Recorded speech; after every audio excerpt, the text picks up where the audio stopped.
the British Business Bank was proud to sponsor the Black Southwest Network's Unlocking the Business Finance Landscape event in Bristol, bringing together founders to understand what's going on in the world of finance. Take a look for yourself. So we are here for the Unlocking the Business Potential evening. It's a known fact that people from diverse backgrounds struggle to get investment. Less than 1% of funding goes to black and minoritised communities. We're nationally 14% of the population, locally we're 22%. There's loads of funds available, there's loads of investments available, but getting access to that information, that's not as accessible.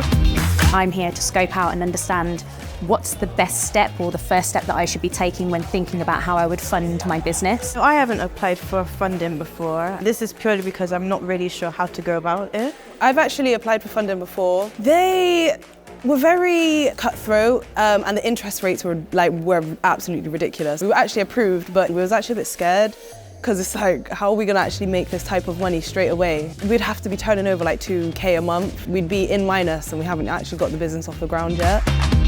There's a lot of language that gets used which can exclude people and make it more complex than it needs to be. Understanding the language and the jargon and terminology, it is its own world, and actually it's really important that people who are part of that world make it more accessible and explain it in simple terms. The funding that's the main thing. So for me to apply for funding, something that I'm very scared of, and no help, you're just dropping me in the deep end and telling me to drown. I think that's what most investors should be doing, is like helping along the way, because you're going to invest your money into something that might not even work. It could work if you just gave them the right guidance. Like, we're applying for a startup, so it's like, help me.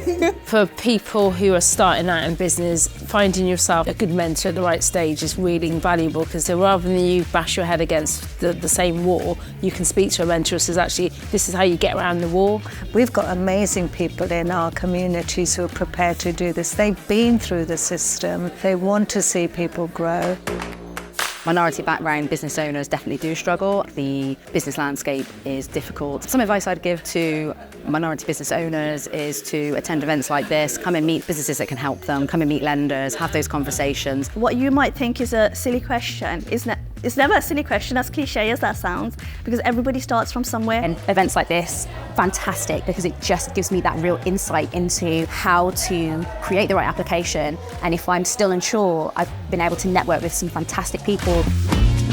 We always need to do more to understand the particular problems that different minoritized communities experience, because it's not one homogenous block of minoritized people, it's a whole diversity of different experiences, communities, ways of working, characteristics. What we've got to do is to find ways to get through that by supporting each other, mentoring, and also working with our allies within those sectors and saying, come on, come together, because actually you are missing this incredible opportunity to gain profit from a huge marketplace.